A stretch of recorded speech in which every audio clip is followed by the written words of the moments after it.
Hey guys, it's Aster, and on this channel we talk about all things magic.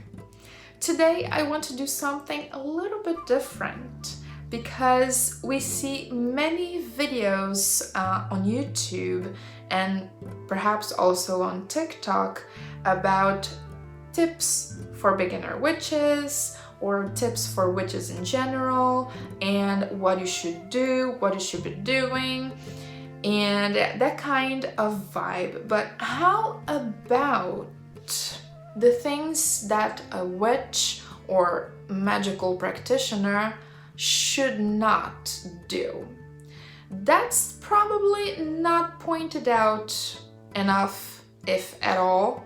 So in today's video, I want to discuss briefly with you three little topics, three little things that, in my opinion, a practitioner should not do. So let's take a look at it. Before we get into the content of this video, as always, make sure to like, subscribe, and leave it in the comments the things that, in your opinion, a witch should not do. I will love to take a look at your thoughts and exchange some ideas with you in the comment section. So now to my humble list of things that a witch should not do. And the first thing is to be too concerned about looks. A witch should not be too worried about that. Of course, we all love the aesthetics. We all like to look as though we just came out of Sleepy Hollow or Hocus Pocus or whatever. We love to look witchy and bewitching and wicked, and of course, I like it too. But the point about a magical practice is not how you look, but the results that you get out of your practice. The practice in itself can be very ugly. Most of the times it is. People are very, especially today with social media, people want their practice to be like 100% Instagrammable. I don't blame you. Like I've just said, everyone likes to be in the aesthetics, like the witchy look. Everybody loves that, but keep in mind that's not the point. Like, I mean, of course, by all means, it's your money, it's your resources, you do with it as you will, but I'm just, oh, the light has just shifted here. Does it look worse? I hope not. As I was saying, what I'm trying to say is that often people put too much energy and too much effort and too much focus on the appearance and they forget about the essence. So yeah, another thing that, in my humble opinion, a witch should not do is to ignore bibliography. When you read a book, because reading books is one of the biggest source of learning for any practitioner, especially today, but it has always been, like grimoires, that kind of thing. So books are very important, and usually a witch reads loads of them. But when you are reading a book, you should always take a little peek, take a little read through the bibliography. You can, by doing that, you can see the author's references, the author's sources, from where that author learned things. Don't you think that's precious information? Now, does that mean that a book that doesn't have bibliography is necessarily a bad book? Well, not really. Could be, but not really, not all of the time. And I'm gonna give you an example. We have, for example, Jason Miller. We have his books. His books are amazing. If you don't know his works, here's my recommendation, Jason Miller. Usually, his books don't have a bibliography at the end. They have like notes and then other works by this author. about the author, about the illustrator, and yeah, that's it. Usually it doesn't have a bibliography.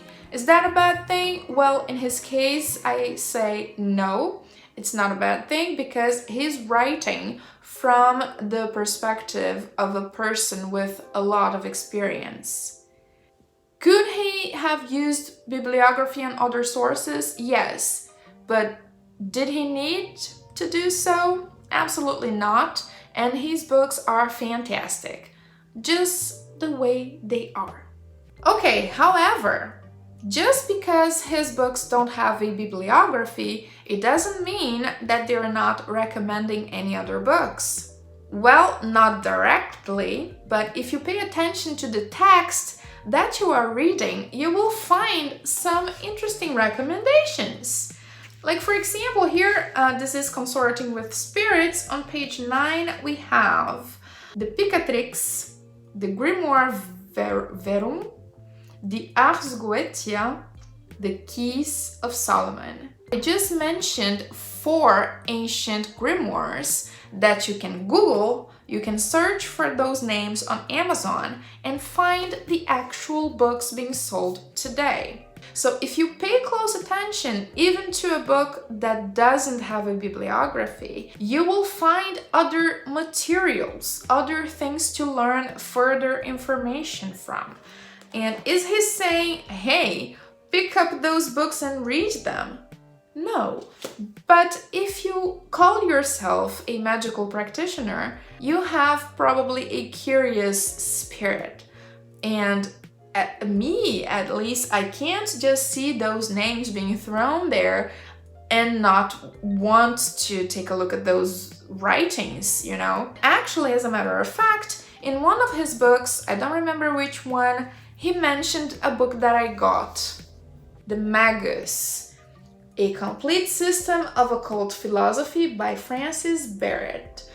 I haven't yet read it, but it was thanks to Jason Miller that I discovered the existence of this book. Otherwise, it could have taken years until I heard about it, if I ever heard about it at all. This is a grimoire first published in England in 1801. I guess I will not be disappointed. This is a chunky boy. Like 400 something pages. One day at a time. I'll get there. And the last thing of our list here is to skip ahead. What do I mean by that? Well, in Brazil, we have an idiom, I think it's an idiom, that says, like, when you're trying to do something that goes a little beyond your capabilities, that you don't really handle completely, when you're trying to do something that you can't manage, we say that you are taking steps wider than your legs, like bigger steps than your legs can manage. And that's what I mean by skipping ahead. When we are a beginner, when we are first starting out, there's just so much information and we just can't wait to get our hands to working some magic and manipulating some energy. We cannot wait. We just want to do stuff. We want to cast spells. I totally understand that. But skipping ahead is like one of the biggest mistakes that a beginner makes.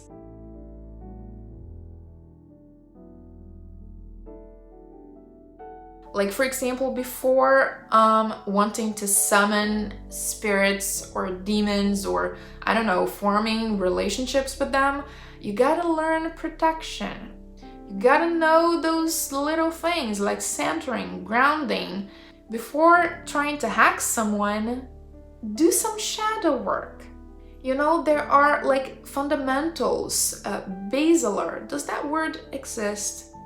Base things that are the base. I used to call them the fundamental pillars, the things that are basic, the things that are staples, the first things that you should focus on. But even like intermediate practitioners can have a tendency of sometimes skipping ahead, not because they're super excited as a total beginner, but because they think they already know enough.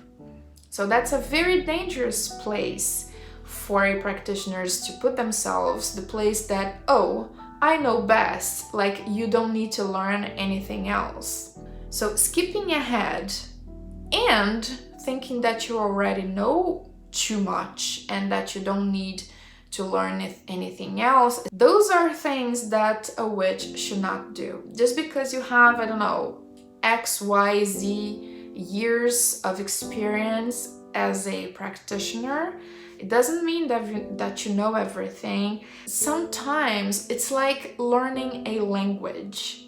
When you are learning a new language, how can you construct a complex text if you don't know how to conjugate the verbs for each personal pronoun? That's not a big of a deal in English because the verb continues pretty much the same for all the pronouns. But in French, for example, or Portuguese, dude, you're fucked.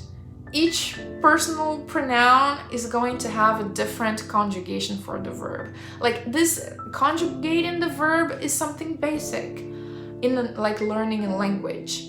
And how are you going to write an essay if you can't conjugate right? You see what I'm trying to illustrate here? With magic, it's the same thing. You can't skip ahead. So this is something a witch should not do. So yeah, this is it for today's video. I hope you have enjoyed it.